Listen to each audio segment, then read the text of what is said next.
back. My name is India and I happen to read a lot. And today it is fucking pouring outside. It is genuinely pouring. I need to go and drop off my InPost locker and I'll be braving the elements after this video.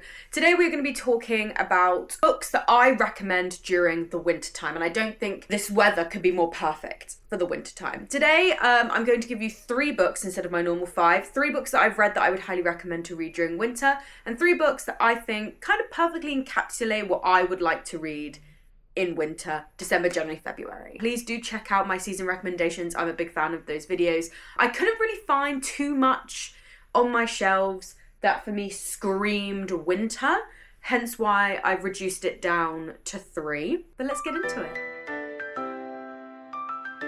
We're going to start off with the ones that I have read. I tend to go quite literal. I go winter, wintry setting. All of these kind of wrap up what I expect from the winter months, as well as being set in a wintry-ish setting. So we're going to start off first with it was my favourite book from last year, well technically the whole series, but this was the book that started it all, one of my favourite books from last year. I have my top 10 books of the year video out. I've just also realised that very soon I will have to be starting to compile that top 10 list, and we are very soon coming up to my year anniversary. How fun is that? But the first book we have is Everyone in My Family Has Killed Someone. This is by Benjamin Stevenson.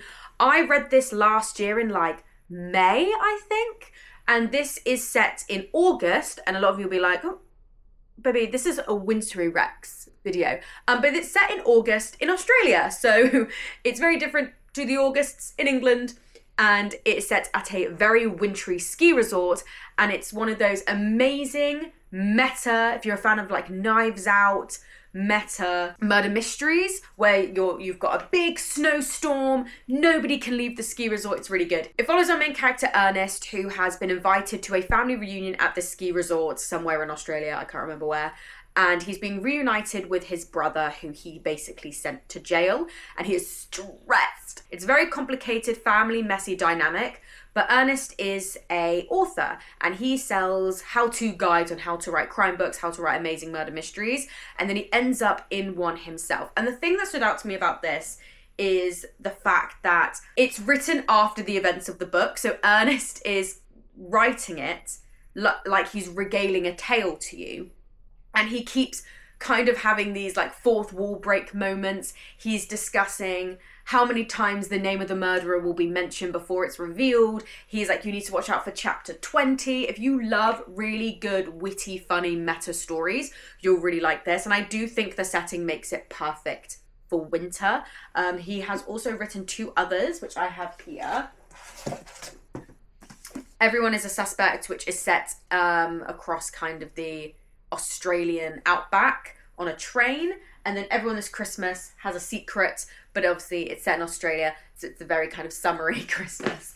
But they're all really, really good. But if you really want to get lost in a fun, witty, wintry read, I would wholly recommend Everyone in My Family Has Killed Someone. The next one is a book that I read at the very beginning of the year. I think this was like my 2nd or 3rd book that I read in 2025. So I think that's probably why I've kind of connected it to winter, because I read it in winter and I really, really enjoyed it. This is Hungerstone by Kat Dunn. This is a retelling of Carmilla set during the British Industrial Revolution, and it follows a young woman who is in a loveless marriage. They can't have kids. They're just not really having a great time.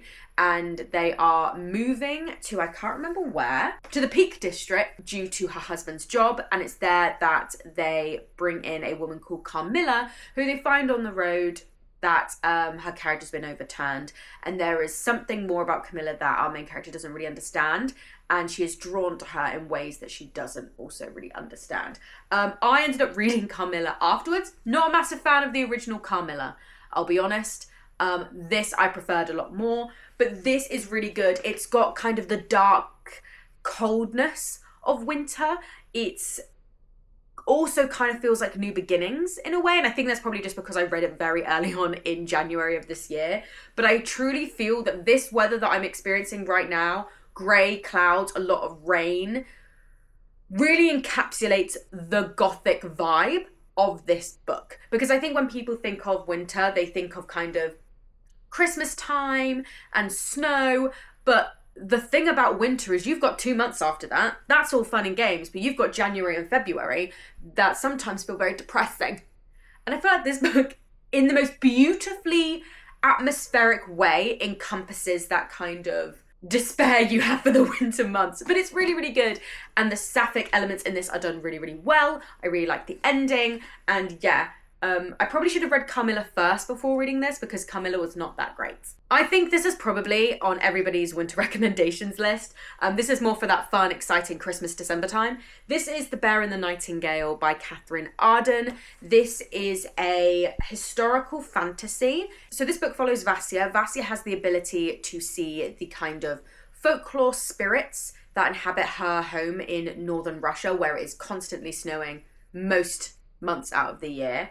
And she's probably one of the only ones that left that can see these spirits in a age where Christianity is rising and connections to the old ways are fading. And one day her dad brings home this very religious young woman to be his wife. And there is a conflict of religions, conflict of interest, and there is connections to the Winter King, which I can't say too much about. But it's really, really good. I would say this one is more historical with a sprinkling of fantasy in this one alone. So don't really go into it expecting quite a lot of fantasy. But I think, again, it really just encapsulates what you expect from winter. The cold, the snow. I love the idea of winter when you can curl up in a blanket and read a book and really get lost in it. And it has that element as well. There's a lot of connections to Russian folklore and the meaning of folklore and what that means to people. And also I like anything that talks about Christianity in an interesting way. So next we're going to move on to the 3 books that I think from my TBR that I haven't read that I would like to read this winter, most likely January and February, because I've kind of locked in my TBR already for December. First up is Hannah Witton's For the Wolf. This is a retelling of Little Red Riding Hood, and she is the second daughter of a royal family. She's the only second daughter to have been born in centuries, so she knew that her goal in life and what was expected of her was to go into this scary wood and sacrifice herself to the wolf to save the kingdom. She goes to do that. She's like, I just don't enjoy my life. I have this magic that I don't understand. I'm just going to go to the woods and it'll be all over. But then she meets the wolf, and the wolf's a man, and her magic is not a curse but something else. And if she doesn't harness it and know how to use it, she will be a threat to the woods, and the woods could destroy the kingdom, something like that. This has been on my radar for an incredibly long time. The series is now finished, and Hannah Witton, I think, has written a whole new series. So this has been on my shelf for ages. When did this come out? Because I think I probably got this maybe a year after it came out in paperback. This came out in 2021. I have heard really good things about this, and it's also a duology, and I love duologies more than any other series ever, but also doesn't this cover Scream Winter? So then we have, and this came out July this year, we have House of the Beast by Michelle Wong. I'll be honest with you, I was mainly drawn in by the cover. And that's probably as deep as we're going to get to the connection of winter. This follows, I thought it was a Beauty and Beast retelling, but I have since now thought maybe that's not the case. But it follows a young girl called Alva whose mum is sick, and she contacts her estranged father for help and finds out that she is the daughter of one of the big noble houses. And her father is, what was the word? A vessel for a beast called the Dread Beast. And if she agrees to take on part of that vessel, then they will give her the medicine that they need for her mum. She does that. She sacrifices her left arm to be a vessel and a connection to the beast. I guess she must get like superhuman strength, like that one character in Yona of the Dawn, and just has like one big burly arm. And then her mother passes away, and she is now stuck, tied to this very, very evil house, tied to a very scary, enigmatic beast that is there with her and understands her thoughts, and she decides she's just going to bring the whole thing down. But the reason I really like this, and I just want to shout it out, is there is an illustrator involved who is part of the illustrator for the Legend of Korra graphic novels, and she does some illustrations throughout the book. I'm trying to find like a really, really good one to show you. I am kind of not really like, I must destroy the noble houses from within, because I think it's kind of been done loads, but like, look!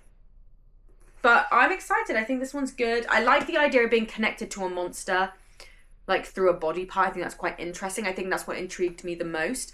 And I'll be honest with you, I think it was mainly the cover that drew me in. It gave me whimsical January, not whimsical. It gave me cold, dark, icy January, February vibes. But connecting more to the wintry theme, we have Blackwood's Blue Sky by Eowyn Ivy, which is definitely, I'm pretty sure, a Beauty and the Beast retelling. This definitely is. So Eowyn Ivy? I think it's Eowyn Ivy? Eowyn Ivy wrote The Snow Child, which I read years and years and years ago, which was a very loose retelling of The Snow Child. It is basically a historical fiction book with a little bit of magic chucked in near to the end. And it follows a couple in 1920s Alaska that are trying to make their life, trying to live their life, make a way for themselves in this like scary climate.